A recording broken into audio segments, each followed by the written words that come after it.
Let's do it. So I will welcome you, Stu. Stu's a good friend of me and MLC. We recently did GDL, the GDLX event together, as you may have all seen on social medias. But he's also one of the founders and a host on the GDL podcast and the GDL group, which is Games Dev London. But I mean, there's so many things I could say about what Stu does. It's ridiculous. So I'm not even going to bother trying. And I'll hand over to Stu to just introduce yourself quickly and introduce your talk, and then we can get started. No problem. So yeah, hello everyone. This just briefly, this talk is basically it's called Level Up because I feel like that's exactly what I did. So the whole story is about how I started an indie dev studio, what happened to that indie dev studio, and how that studio essentially kind of failed, and then I rebooted and restarted, leveled up with a whole new studio. So there we go. So a quick intro into me. As was mentioned, I do and have done like a whole bunch of things. Um, I've been an illustrator, a graphic designer, a fine artist, done all sorts of mad things: theatre set design, motion graphics. A lot of this is like as a freelance creative, spanning about 20 years. And then I moved into video game art and video game production and video game design, and all of the stuff that comes with creating a game.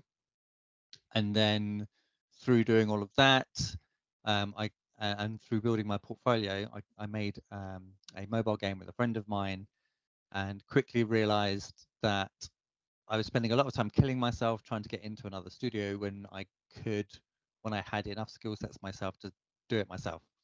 Or at least that was kind of largely the thinking. um, there were lots of lessons along the way that kind of didn't quite change my mind, but things that I could have known sooner.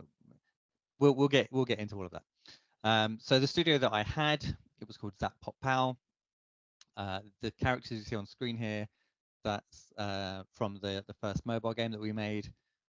Although this was actually an updated version of the assets, I think, that didn't make it to the game, or maybe they did. Either way, yeah, this is where it all began, basically.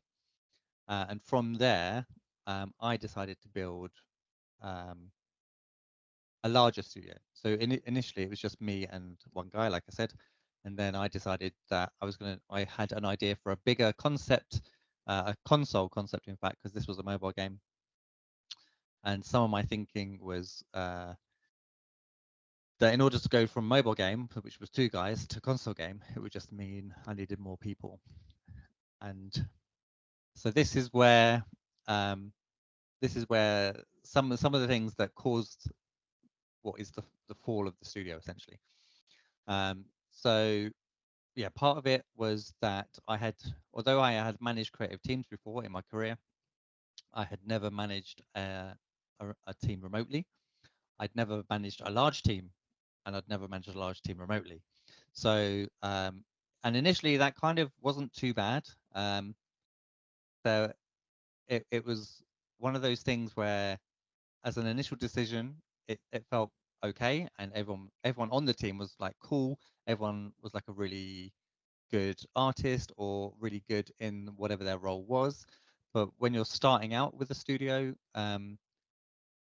it it compounds things along the way if you just try doing things to this scale straight away. There was a lack of structure. So where I had had creative careers before, or been working within part of a creative team before, the structure was already there for me, and I didn't really think about that.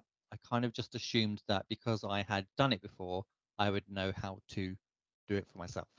And when it comes to structuring how everyone works, how they work together, and even like the hierarchy scheme, whether or not you have more of a flat kind of leveling, or whether I there was a massive lack of structure is essentially what I'm trying to say. I gave everyone a lot of freedom, which again initially kind of seems like a really good idea, that everyone has their own autonomy. Everyone, because everyone was working from home, everyone had control of their own schedules. And I just tried to make that work from my end in terms of saying, okay, this is when they can work. This is how much work I'm going to get from them. And then I would put that into my planning as opposed to doing it the other way around and going, here's what I need you to do. Here's when I need you to have it done by. It was very much fluid on the other side, which can work. But like I say, the lack of structure, and there was no real formalization of it either. It was all, everything was running from what I had decided in my head, and not a lot of that came out onto paper or into documents in terms of managing the team and the structure. As I said, too big, too fast. So um, not only did I go from a 2-man team to a 20-man team, but I did that in the space of like 1 to 2 months, which means that I was doing really high volume recruitment, which in some ways was actually really good for me because I went from someone who kind of understood the recruitment process to someone who had done 20 interviews back to back over the course of 2 days. And you kind of get this like sixth sense for knowing who you should and shouldn't hire. Like this, you really gain like a gut feeling with people, which I think you kind of do have inherently anyway, but I have like a really good sense now when I interview someone, I know very quickly whether or not I think I'm actually going to take them on board. Or whether, and I'm also really good at firing out the kind of questions that pull out information that will help me long term in choosing someone. But again, growing that big that quickly, it meant that a lot of people, I was trying to onboard a large volume of people over a very short period of time, whereas realistically, you want to onboard someone, make sure that they're running smoothly before you bring in someone else and add them, especially if they're working collaboratively with each other.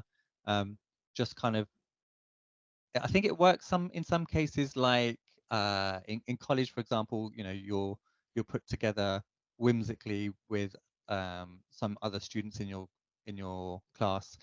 Um, but the benefits there is that everyone already knows each other, and so there's probably some kind of chemistry already working. Whereas like 20 complete strangers in a room together for the first time and going, this is, you know, let's go. Um, it's not the best. So yeah, my thinking around that was that more people meant greater output, but realistically, what it means is more people is more people management, and not only is it people management in terms of me trying to manage them and their schedules, it's also more interpersonal relationships that you need to manage as well, and even that is like again, all of this has been kind of good for me because I learned really hard, really fast, and I got pretty good towards the end of it. Um, but yeah, you don't really want to jump into the deep end without any support, any armbands if you don't have to. And like I say, this was everything kind of led towards the studio not being my first studio not being a success. The thing that really came in and choked us and made all of these problems so much worse was obviously that we had COVID and lockdown. And I mean, that took out a lot of stable studios that had every right to survive, or who you would have thought would have seemingly survived COVID and lockdown. And so me with my junked together mess, it was bound to be problematic. A lot of it kind of, the key things really from lockdown that were a real choking point was the fact that obviously everyone, initially we had like a little bit of a production boost because everyone was working from home and they weren't doing their like part-time job or full-time jobs. They were able to work for the studio full-time for a little bit. And so initially it actually seemed like, oh, this is great, it's going to be a silver lining, and we're going to come out the other side of lockdown with a complete game. But very quickly after like the first 3 to 4 months, people's mental health was an issue. People's health in general was an issue. Quite a lot of my team had come to the UK um, to work in the industry, and so with all of this madness happening, a lot of them wanted to go home, and so they decided to leave the studio to do that and go be at home with their family and their loved ones, and all of this meant that I was losing people and rehiring new people. But as I'm hiring new people, they're seeing people leave, and it made this really weird revolving door situation where every time I brought someone in, like within a couple of months, these issues, mental health and all of these issues were affecting the people that had just been with us for a little while, and they were leaving, and it was just chaos. And then towards the end, um, when we were coming out of lockdown, uh, we there was this and a few other problems that had meant that I had to rethink how we were going to survive, like how we were going to come out of it surviving. The project that we were working on was also too big, and so I started making plan. I spent like 2 months making plans for how I was going to resolve all of these issues, how I was going to change the scope of the project, how I was going to strip it back, and all of the plans that I came up with required me to be full time at the studio, because there's no point having a whole new plan and dumping it on people. Um, and yeah, like I say, towards the end of lockdown, what had happened is I had taken a job as um, a game design lecturer, and not only had I taken on a full-time job, but there was a 4-hour daily commute, 2 hours in, 2 hours back. So I didn't have any of the free time that I would have needed. So I would have been trying to do all of this part-time, like restructure the studio, um, restructure the project, and um, try, and it just wasn't going to work. So um, I had to take the decision to let it all go, um, and close the studio essentially. The good thing is that because I've been in the industry for a long time, and I've been networking very heavily for a very long time. Um, Almost all of the people that worked for me have gone on to work in other studios and do other things, and um, I've helped them along with their careers. So it it could have been worse. It could have been much worse. But essentially, what happened was I had to let go of my studio, um, and that happened just before Christmas. So as you can imagine, I had a very miserable Christmas. So during this Christmas period, I decided to reflect upon what happened, and I kind of decided that I'd spent 5 years at this point building, doing world building and creating like an entire fantasy universe. I had a spreadsheet that has the life and the death of uh, like 20 odd characters. I had all of the interpersonal relationships that happened with those characters, like who killed whose mother, and I knew um, I had everything from the birth of the universe to the birth of the planets, to the birth of the lead character, to like the birth and death of all of these characters over thousands of years. So it's quite a lot of like deep, rich story that I built over the 5 years that I'd been working on it. Um, so I essentially, I've just got this 5 years worth of IP.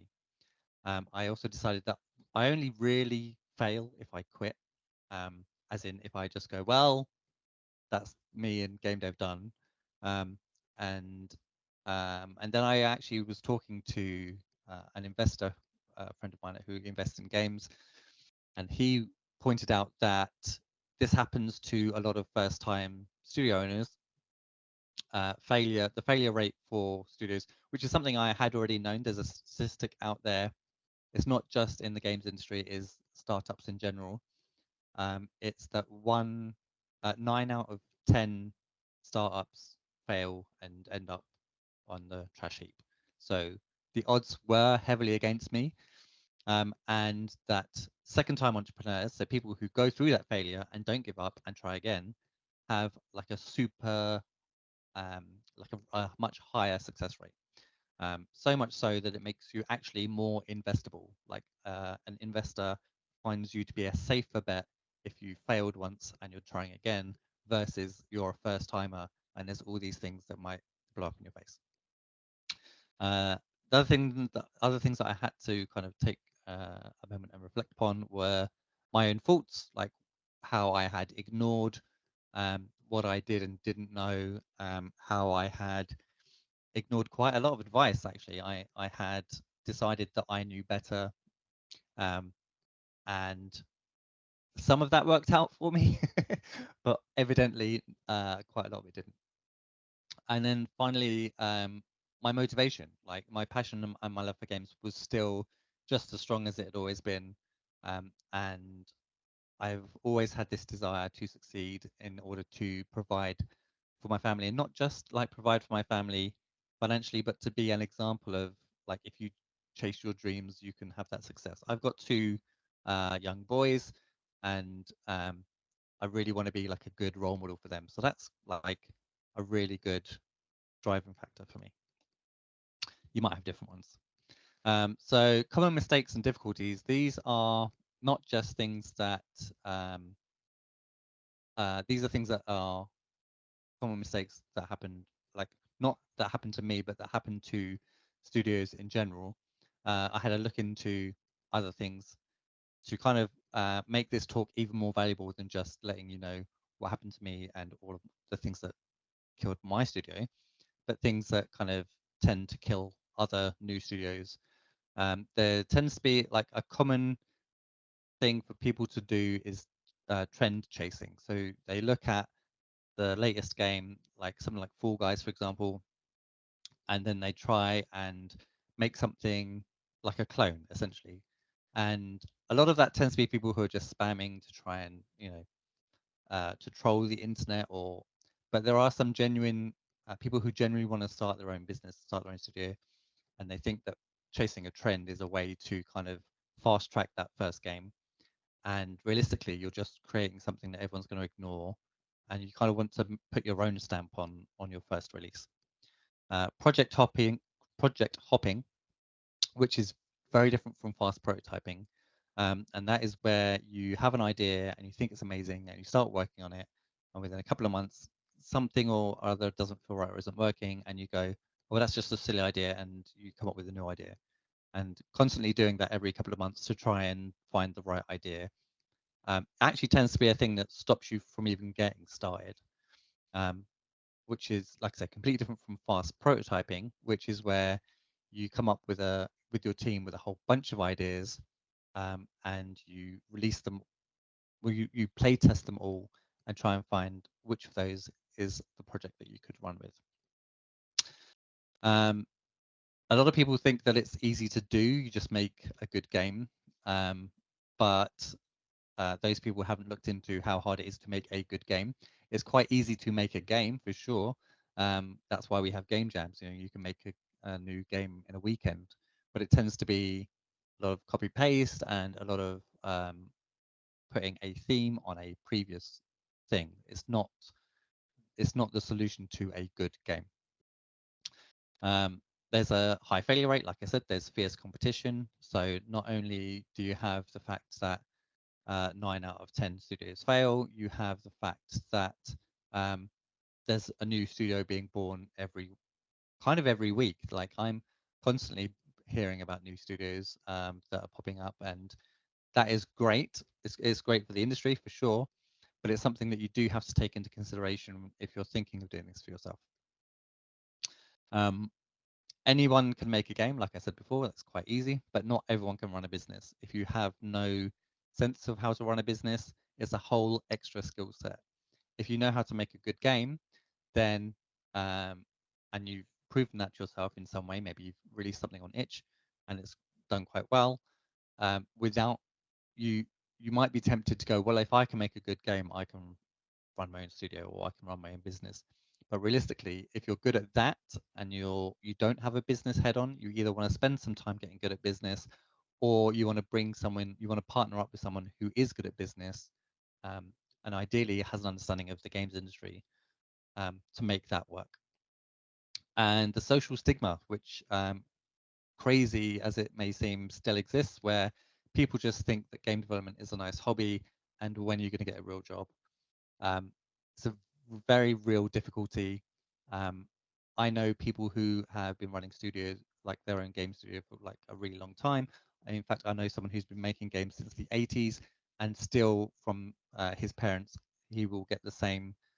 And some of his friends, in fact, who aren't in the industry, will say to him, "When are you gonna stop this game stuff and go get a real job? Like, you want to look after your family." He actually is looking after his family doing game dev, and yeah, it's just one of those common difficulties that no one. It's hard to be taken seriously unless you're talking to someone who understands the industry. So the new horizon. How did I take everything that happened to me and start again? So I created a new studio. Fribbly Games is my new studio, and I have to take everything that all the mistakes that I've made from the past and learn for the future. So my team is small and is remaining small. Anything outside of that is contracted or freelance until I get to a certain stage where it makes more sense for me to have that person in-house, and then I will add appropriately to my team and do it slowly. Self-management, so finding and really looking at the weaknesses that I have and whether or not I can improve them myself, or whether or not long-term I need to find someone else, like I said, a partner or someone who will work with me to fill the gaps that I have. And ultimately, thinking about what do I want to manage and what should I manage, and then figuring out, because obviously, like I said, you can't. Well, there are solo devs out there that are one-man bands, but they have to have all of those skill sets to themselves, and it's a lot. Whereas if I want to be successful long term and I want to have a team, then I need to figure out where I can delegate and what I should delegate. Mentorship, which is something that doesn't always come up within the industry. Like there's a fair amount of mentorship available to us. I recently, over the last 6 months, have got myself a mentor. We meet regularly and talk regularly. It's actually kind of hard when you're at this kind of level, like senior level, where you're looking for mentorship. There's lots of mentorship for people who are just starting out in the industry, because obviously there are senior people who are mentoring them.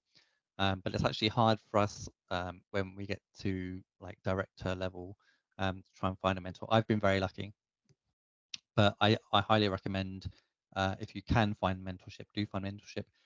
The LB limit break is something you could probably look into.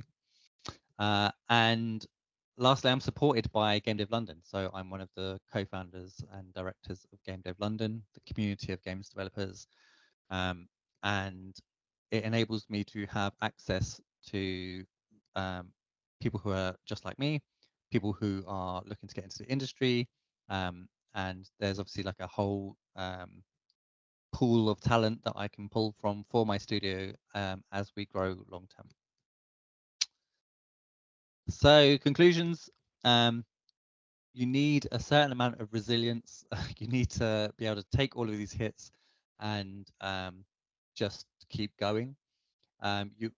You also need a certain level of naivety. I feel I might be ruining that for you right now, but like starting out, if I had have known everything that I needed to know but didn't know before I started, I it it's very possible that I would have decided not to do it. Um, like I say, I I'm kind of here as like a beacon of warning.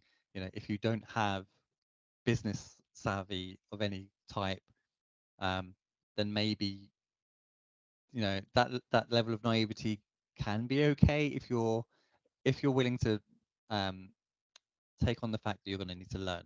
If you're able to learn and grow into it, I recommend doing it slowly and taking it seriously. But yeah, industry talks and connections. So yeah, listening to talks like this, making sure you network and make connections. These were all of the like really positive, powerful things that have helped me with my studio and with starting again. Networking absolutely is invaluable. Like I said before, competition is a good thing. There is space for everyone, but do be aware of the failure rate and don't be too hard on yourself if like me, you try and do your best, and the first attempt doesn't quite make it. And yes, just don't give up. Just reassess, adjust, and try again.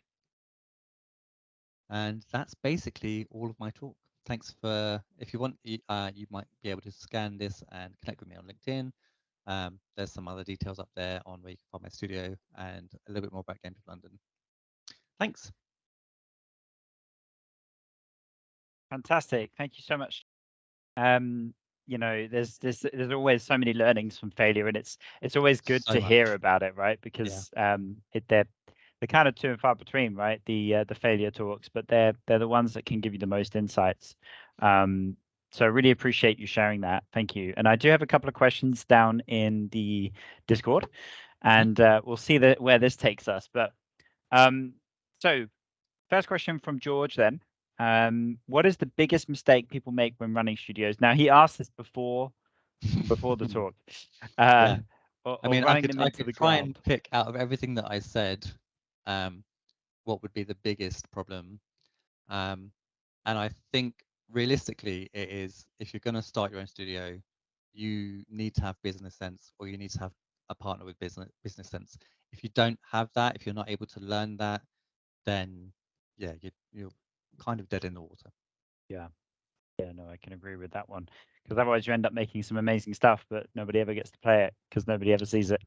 Or you don't get to make amazing stuff Or you just because can't. you're not able to run the production of the game, which also takes like a certain level of business sense.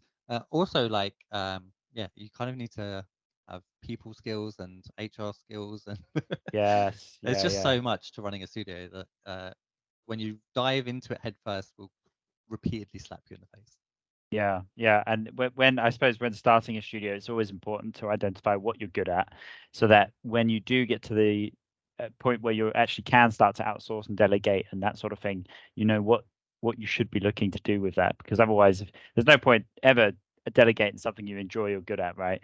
You always want to get those weaknesses off you, Yeah, for basically, sure. because we all have them. Great, cool. And we got one from Alexandre here. He says, "I'm curious, how big was your team with the first game studio?"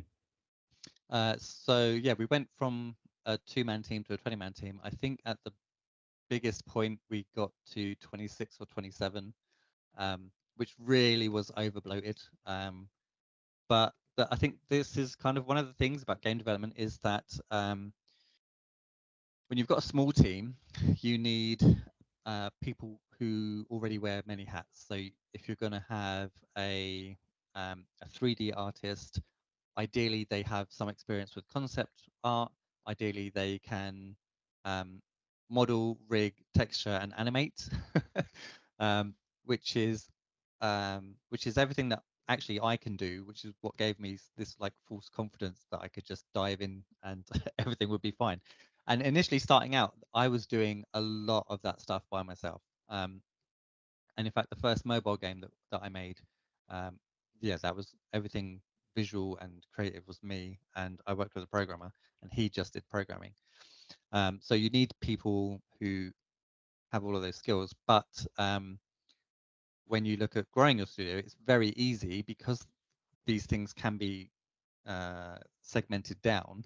You can have a concept artist, you can have a 3D artist who just does 3D models. You can have an environment artist who also does 3D models, but not character. You can have a character artist, you can have a 2D artist, you can have your rigger, your animator. You can really like split it all down. And I, at the time, felt like that having that process would be really good, because then things could happen in tandem. But actually, what can happen is you end up with bottlenecks where someone's waiting on someone else to get something done. So pros and cons for both sides. Yeah, yeah, no, definitely. Cool. I've got a couple others and somebody else typing. So, so second question, if you may, yes, George, you may. He runs a small studio and they're making their first game at the moment, which is going great. Well done. Yeah, this one's a big one, and Stu, actually something that I think is one of your skills, one of your strengths, which is networking. So they're saying networking has been troublesome. It feels a little fake and synthetic a lot of the time. What are some ethical ways to network without coming off as an opportunist? and where would this networking take place? He's talking mainly about remote networking. Yeah, right. So gamedev.london. Nice, easy plug for me. Yep. We have a Discord. You can join the Discord. You can just go to gamedev.london/join. And we do a lunch meetup the last Thursday of every month. And you just kind of it's very casual. And early on, we had people eating more. That's why it was a lunch. Now people tend to not eat so much on camera, which is understandable.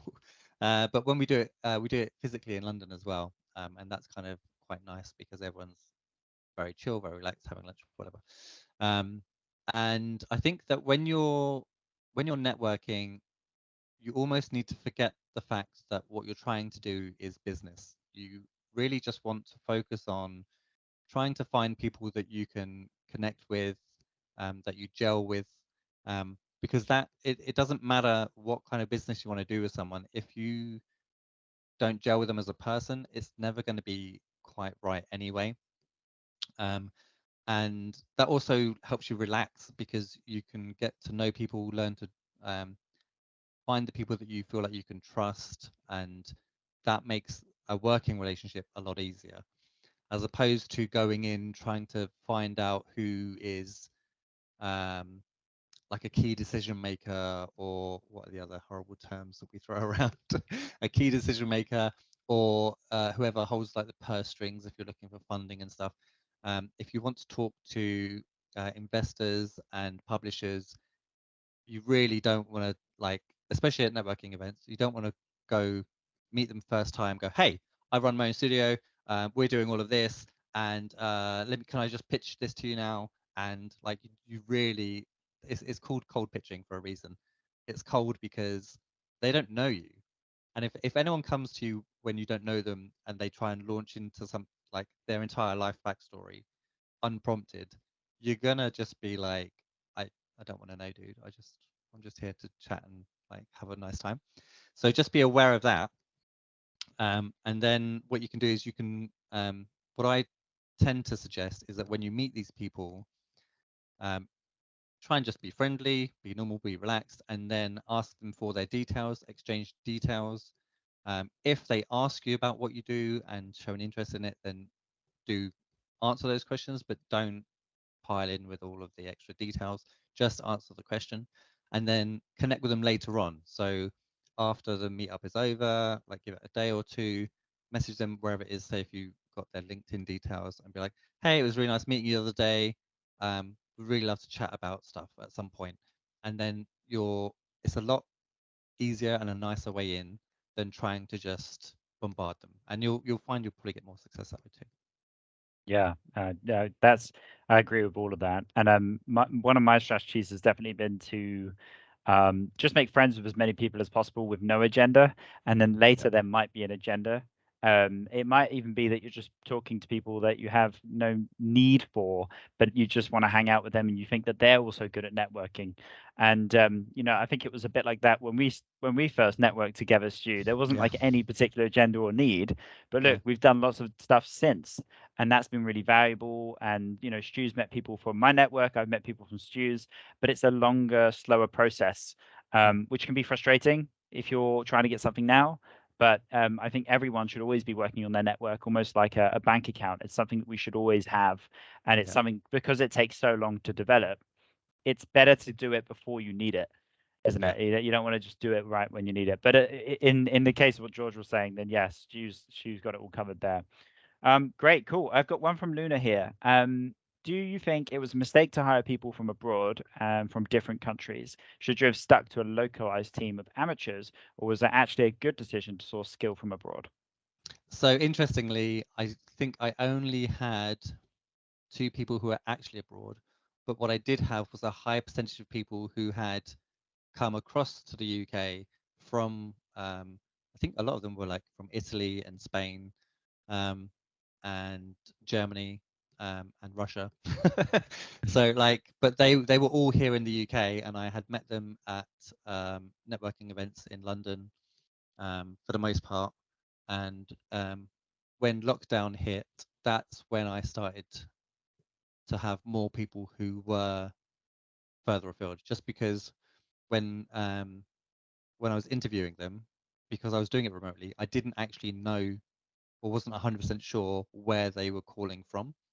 And so that kind of accidentally ended up with me having more people who were abroad.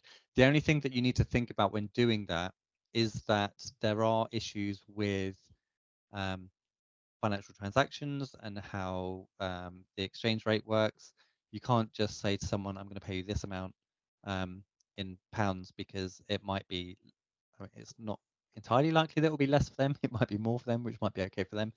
But like, yeah, that those are issues. And also, it's really hard from a legal standpoint if someone comes to work for you from abroad and they do some work for you, or they learn something about your company and they disappear, and then you find out that they're using stuff that they got from your company or learned from your company, because for you to fight a legal battle across seas, it's not fun, and very costly, especially if you want to have it go your way. Um, those those don't tend to be massive concerns, but you know, when you bring someone on, it is something that you do want to think about, like um, what level of access do they have to things, and you want to make sure that you're always covered and backed up. Yep, perfect. Thank you. And finally, we'll take our last question here from Alex as well. So, any thoughts on a person that would be the opposite to you on that first go? I think he's talking about would you like what are your opinions of hiring somebody that's the opposite to you on your first hire? Is that right, Alex? So he says someone that has the management business skills, also doing the creative direction of the game, trusting their team to lead their own departments appropriately. So I think I understand that as yeah, not quite, more of a leadership of the studio. So basically somebody who can do two very different things. Is that right, Alex?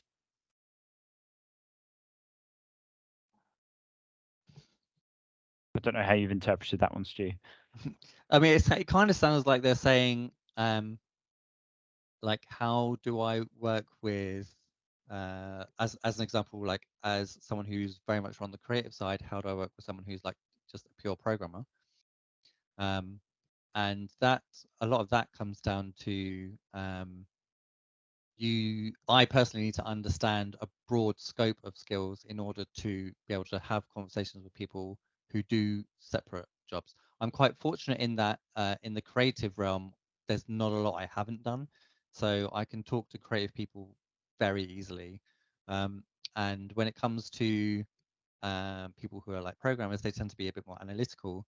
It's slightly more difficult for me, but I have spent a lot of time learning what they do and how they do it. And so a lot of programming tends to be, what would you call it? Like high level creative thinking. You're still required to think out of the box. I've had a lot of programmers where we've had discussions and they've said, I know you don't understand the code that I have here, but here's what it does. And then I've come up with something, for example, like, what if we didn't use code? What if we attached that thing to the camera? Would that then work? And then they go, oh yeah. So sometimes it's actually beneficial because someone who is a programmer will think programming wise. They're like, oh, I'll just code my way out of it. Whereas sometimes it's actually in engine, a practical thing. And then the other way that we could interpret the question is, how do I know who to delegate to and how to trust that they can do the job that I'm handing over to them? And a lot of that is you try and learn in the interview process, try and ask relevant questions so that you know that they know what they're talking about. Try and have as many discussions with them as possible before you bring them on board, and then you kind of build that trust over time.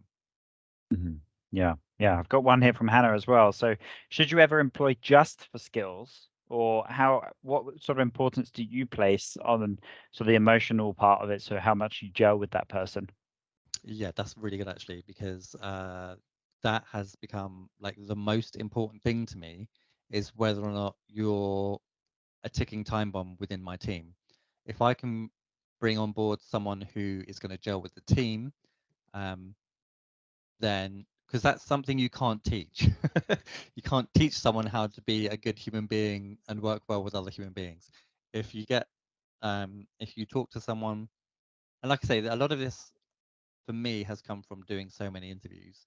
But you can kind of gauge whether or not someone will work well within a team, and some of that can be teased out in with certain questions in an interview as well. Because and I have had this where I've employed someone and they just were like really argumentative with someone else in the team, and they wouldn't let other people put their opinions forward, or they would like talk down to them, and it just becomes like a really horrible environment for everyone to work in. And then as an employer, you then have to actually find ways to manage them out. You can't always just, in the early stages, you can just let someone go and kind of not worry about it too much, but you always need to be delicate and careful about it. So it's actually much better if you just try and avoid employing people who are going to be problematic in that kind of way. And when it comes to skills, I do find that you can pretty much teach anyone anything that they need to know, if they are able to show that they are willing to learn and willing to put in the effort to get themselves up to speed. Then even that is almost more valuable than someone who has just cold-heartedly decided they want to do a thing, learned how to do that thing, and now they want to go out into the world and do that thing. They don't care about talking to people. They just want to be given a job, do the job, and go home, which, again, can be useful, but it's not what I look for. Yeah, I think it's, that employment part of it as well is it's tricky, and it's probably the hardest step that a small business ever takes, that first employee. And that's probably why it's such a great thing to try and diversify the type of hires that you're doing, right? So you've got a bit of maybe part-time people on contracts, maybe some larger contracts that you're doing with contractors, but maybe then some employees, because everyone has sort of different ways of working, and employees are good for some things, and then contractors are good for others. So diversifying who you're actually hiring can also help to sort of avoid, breaking the studio if one person isn't working or something like that. You can also put in, like, I made it sound like it was really hard, but actually, like, there are safeguards you can put in. Like, you can have your a very clear probation period. You can have a longer probation period than normal. Like, a lot of people now have moved to like a 6-month probation period. So because some people are really good at pretending that they're not difficult people, and they can manage to do that for like 2 to 3 months. But actually, once you get past that, the cracks really start to show. And if someone can't hold their tongue and actually they like to be quite mean-spirited, that does eventually come out. Yeah, I know it does. You can usually spot these things. There are signs in the interviews. You should always trust your gut, right? You pick these things up without realizing it, and it's really important to trust yourself, really. Great, cool. Well, that's all of the questions. I mean, anything else you wanted to add, Stu, before we wrap up? I don't think so. If anyone wants to, like I say, reach out, feel free. I'm at Stuart DeVille everywhere. You can Google me quite easily. Stuart DeVille, find me all across the internet. Yeah, that's it. Fantastic. Thank you so much for your time today. Thank you. I'm sure everyone really appreciates it. Just to remind everyone as well, we will be putting Stu's talk up onto YouTube as well. So you look out for a link on that. I believe it will be coming in the next couple of days. But yeah, thank you so much, Stu, and thank you so much everyone who's come to listen. We'll see you at the next one.